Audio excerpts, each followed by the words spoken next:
Bon, la vidéo d'aujourd'hui, ça va être pour tous ceux qui souhaitent s'installer au Canada, venir en vacances courte durée, longue durée. Si tu souhaites te faire en tout cas une petite expérience canadienne ou découvrir, reste là, cette vidéo, c'est pour toi.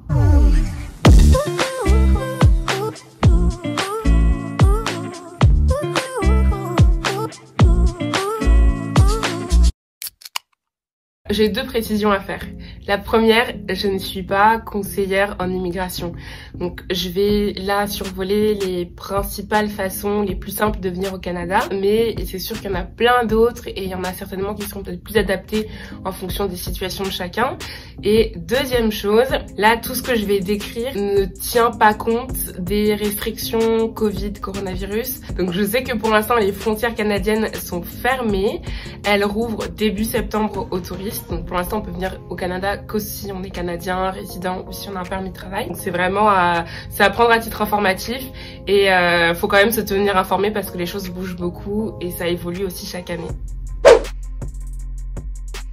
Alors la façon la plus simple de venir au Canada, c'est déjà en tant que touriste. Pour venir en tant que touriste, il te faut une seule chose. En tant que Français, je précise, parce qu'en fonction des nationalités, les conditions peuvent être différentes. Donc là, je vais vraiment m'adresser aux Français principalement.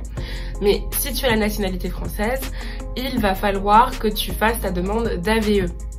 Donc c'est une autorisation de voyage électronique, je crois. Et ça se fait sur le site du gouvernement canadien, donc canada.ca.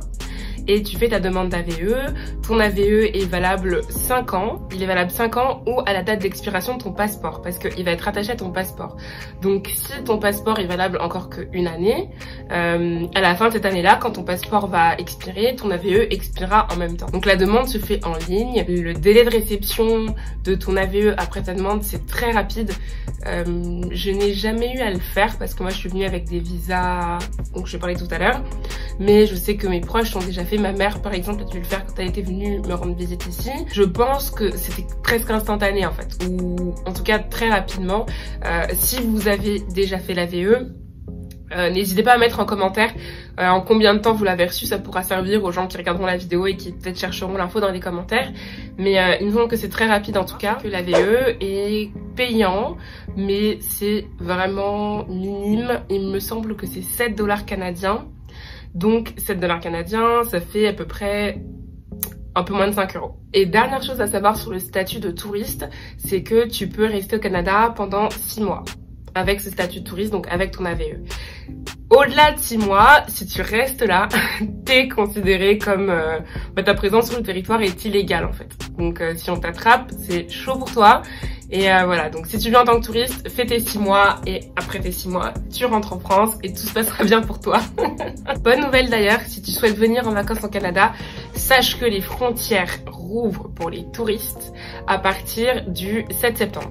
À condition seulement d'être pleinement vacciné, donc 2 doses. Si tu as tes 2 doses, à partir du 7 septembre, tu peux venir en vacances au Canada.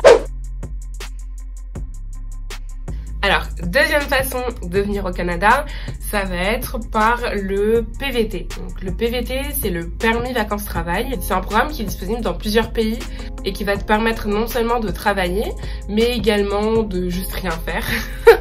En fait, ça va te donner un statut qui va te permettre d'accéder à un pays et un peu d'y faire ce que tu veux, entre guillemets, pendant une durée de temps.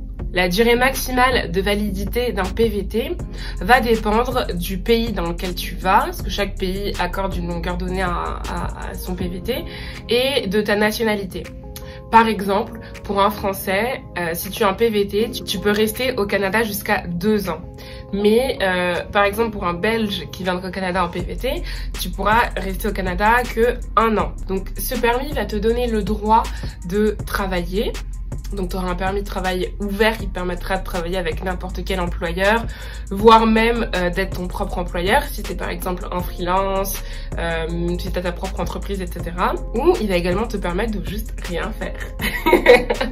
Si tu as les moyens de te le permettre et de ne pas travailler pendant une durée donnée, ou de te dire pendant 1 an je vais faire le tour du Canada, je pars en road trip voilà, je fais juste rien. Et pendant la 2e année, tu travailles. Admettons, c'est possible. Donc maintenant, ce PVT, comment l'obtenir? C'est ça le truc. C'est que le PVT, c'est le moyen le plus simple et le plus difficile en même temps de venir au Canada.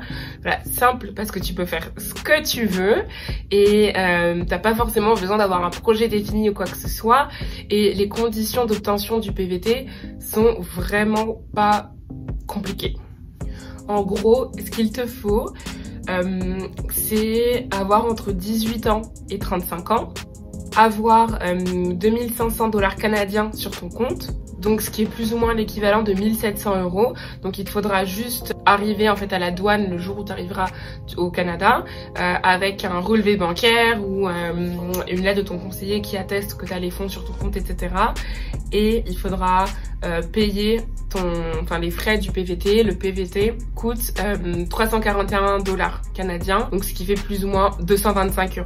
En gros, c'est ce qu'il te faut pour obtenir ton PVT qui te permettra de venir vivre au Canada pendant 2 ans si tu le souhaites, jusqu'à 2 ans en tout cas, en faisant ce que tu veux. Par contre, là où ça se complique, c'est que forcément c'est intéressant. Et donc forcément, il y a beaucoup de demandes pour arriver à obtenir son PVT. Donc, le processus d'obtention de ton PVT. En fait, tu vas avoir un nombre de places limitées chaque année. Donc, il y a un quota. Je n'ai pas en tête le nombre de places, mais admettons que ils vont dire chaque année, on va délivrer aux Français 3000 PVT. Tu vas t'inscrire dans ce qu'on appelle le bassin. En fait, le bassin, c'est un bassin de candidature où tu vas remplir les premières informations sur ton profil et tu vas manifester ton intérêt pour obtenir un PVT. Donc, ton profil, ta candidature sera dans ce bassin avec toutes les personnes qui souhaitent obtenir un PVT. Et là, t'as pas encore fait ta demande, hein. T'as pas encore rempli les informations qu'on te demande, t'as pas encore payé tes frais ni rien. T'as juste rempli un bref profil, tu t'es mis dans le bassin. Et en fait, ensuite, donc parmi toutes les personnes, tous les Français qui se sont inscrits, il va y avoir, je pense que c'est, on sait pas exactement, en même temps que c'est une fois par semaine ou dans ces eaux-là, il va y avoir des tirages au sort. Donc parmi toutes les personnes qui se seront mises dans le bassin, donc ça va être aléatoire en fait. On va te tirer au sort. Et si tu as la chance d'être tiré au sort, là on va dire ok, t'es tiré au sort, donc tu peux présenter une demande. Donc il se peut même que tu ne sois juste jamais tiré au sort parce qu'il y a beaucoup, le nombre de demandes est incroyable. Donc si tu n'as pas été tiré au sort, tu ne peux même pas présenter ta demande. Donc que tu peux être tiré au sort, présenter ta demande, et ta demande elle peut être refusée aussi, hein. Donc c'est pas parce qu'on t'a tiré au sort que ça veut dire que tu viens. Parce que tu as été tiré au sort, ça te donne le droit de présenter ta demande. Donc tu présentes ta demande et ta demande après elle est traitée, donc acceptée ou rejetée. Et si elle est acceptée, good luck, bienvenue au Canada. Si elle est refusée, deuxième façon de venir au Canada, cette fois-ci en tant que stagiaire, ça va être le stage coop. Le stage coop, c'est admettons que tu es en France et que tu dois faire un stage à l'étranger et donc tu postules sur des sites d'emploi canadiens par exemple et que tu vas trouver un employeur canadien qui va accepter de te faire venir en stage. Donc moi c'est ce que j'ai fait en 2016. Je suis allée sur des sites d'emploi canadiens, j'ai envoyé des CV, j'ai expliqué dans mes lettres de motivation, etc. que j'étais française, que je devais faire un stage à l'étranger. Voilà mon parcours, je faisais des études, je faisais une licence en commerce international, quel type de mission je recherchais, etc. Je vous ferai une vidéo sur comment trouver un emploi au Canada, donc ça viendra. Là je vais essentiellement me concentrer sur le visa, mais ça viendra, il y en aura une, donc abonnez-vous d'ailleurs. Donc je disais, j'ai passé mes entretiens d'embauche, etc. Et donc ensuite on a entamé les démarches, donc on a fait ce qui s'appelle un stage coop. En fait c'est un système qui permet de faire découvrir le Canada à des étrangers. C'est un programme qui est ouvert aux Français, aux Espagnols, aux Belges, enfin voilà, c'est assez vaste. Et pareil que pour le PVT, en fonction des pays ça peut varier, il faut généralement avoir entre 18 et 35 ans. C'est vraiment pas compliqué à obtenir une fois que vous avez trouvé votre stage avec votre employeur. Il faut donc entamer les démarches. À savoir que la durée de validité d'un permis stage coop ne peut pas excéder 12 mois. Donc votre stage, il doit avoir une durée maximale de 12 mois. Donc ça peut être 6 mois. Moi, j'avais fait un stage de 4 mois. Là, ce qu'on va vous demander pour obtenir ce visa, il va falloir payer les frais de visa qui sont de 241 $. Et l'employeur, de son côté, il aura également à régler des frais de 230 $. Donc il y aura les frais et ce qu'on va vous demander comme document de mémoire, c'est vraiment pas grand chose. Il me semble qu'il me fallait ma convention de stage, mon CV, la preuve que j'étais inscrite dans un établissement scolaire, donc ton certificat de scolarité, enfin et quelques formulaires. Vraiment c'est vraiment pas compliqué à obtenir et c'est un bon moyen en fait de venir au Canada pour te faire une expérience professionnelle à l'étranger. Ici, tu peux travailler en anglais, tu peux travailler en français, parce que je dis ça, c'est pas que pour le Québec, hein. C'est pas pour Montréal, c'est vraiment pour tout le Canada.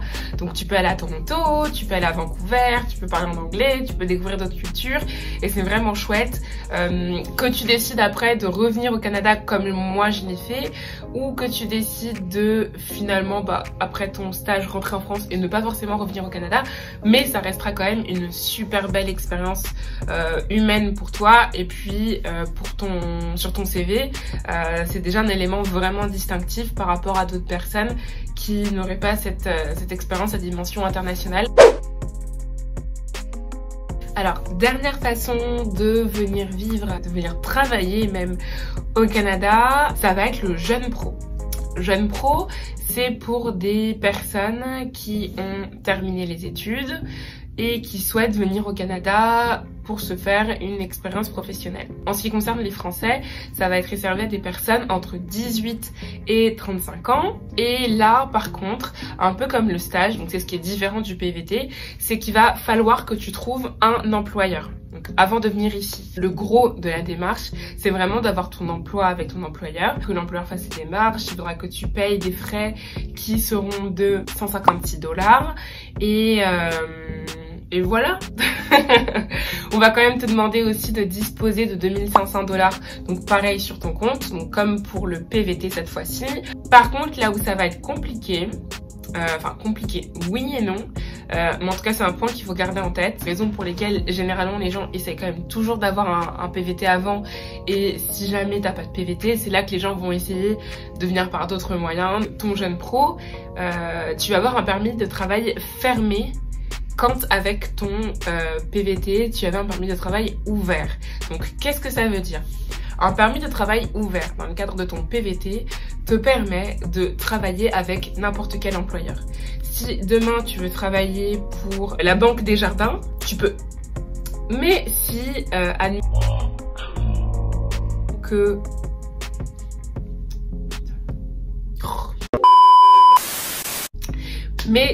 admettons que tu te rends compte qu'au bout d'un mois, ça se passe pas bien, ça te plaît pas, etc. Ton boss, il te saoule. Tu peux démissionner et trouver un autre emploi et aller travailler avec quelqu'un d'autre. T'es pas lié à un seul employeur. Le truc du jeune pro, c'est que tu as fait tes démarches avec ton employeur. Parce que tu as trouvé une offre d'emploi, ton employeur il a fait les démarches, il a payé de son côté des frais d'employeur, toi tu as payé aussi tes propres frais et tu as un permis de travail sur lequel il va y avoir en fait le nom de ton employeur. Donc ça va dire que ton permis de travail il a été délivré à telle date, sa fin de validité c'est telle date, sachant que oui je l'ai pas dit mais la validité maximale d'un jeune pro c'est 2 ans, donc comme un PVT c'est 2 ans et le stage c'était 1 an. Donc tu as une durée de validité par exemple de 2 ans et tu n'es autorisé à travailler que pour tel employeur avec tel poste à telle adresse. Si tu viens au Canada avec donc t'as fait ton jeune pro avec un employeur donné et qu'arrivé là ça se passe mal, bah c'est chaud. C'est chaud, franchement c'est chaud. Qu'est-ce que tu veux faire? Avec ton permis de travail, t'es là pour travailler pour ton employeur donné. Si tu travailles plus pour lui, t'as rien à faire là en fait. Donc voilà. Je pense que j'ai fait le tour. Moi, en ce qui me concerne, je suis donc venue la première fois en 2016 avec un stage COP. Donc j'ai fait mon stage de 4 mois. Et là, cette fois-ci, je suis arrivée en novembre 2018 en jeune pro. Ce que je n'ai pas dit, c'est comment j'ai trouvé mon emploi pour venir au Canada. C'est que j'ai fait ce qu'on appelle un VIE. Donc un VIE, c'est le volontariat international en entreprise. C'est un programme français qui te permet de travailler pour une entreprise française à l'étranger. Donc moi j'ai trouvé une mission en VIE pour une entreprise française au Canada, donc je suis rentrée en contact avec cette entreprise et cette entreprise donc, a accepté de me faire venir ici. Donc ce qu'on a fait comme visa, on est passé par le Jeune Pro. Donc voilà, j'ai pu avoir un permis de travail fermé avec cette entreprise pour une durée de 2 ans et voilà. Donc aujourd'hui ça fait plus de 2 ans que je suis là, donc maintenant j'ai entamé en fait les démarches d'immigration et donc j'ai un autre statut aujourd'hui. Mais bon, c'est pas le sujet, là on est vraiment sur comment faire pour venir si vous voulez vraiment venir dans un premier temps. Et voilà, donc j'espère que ça vous a plu, que ça vous a été utile. Dites-moi en commentaire si vous prévoyez de venir au Canada, comment, est-ce que c'est en touriste, est-ce que c'est pour travailler, est-ce que c'est idéalement un PVT, est-ce que vous êtes inscrit dans un bassin de PVT, est-ce que vous attendez d'être tiré au sort. Et oui, et je le redis une deuxième fois, ce que je dis là, ça prend pas en compte les restrictions de Covid ou quoi, parce qu'il y a des choses qui sont mises sur pause, il y a des restrictions qui se sont ajoutées temporairement, donc voilà, c'est pas totalement valide en ce moment. Si vous regardez cette vidéo en n'étant pas encore abonné à ma chaîne, abonnez-vous et on se retrouve très bientôt. Ciao!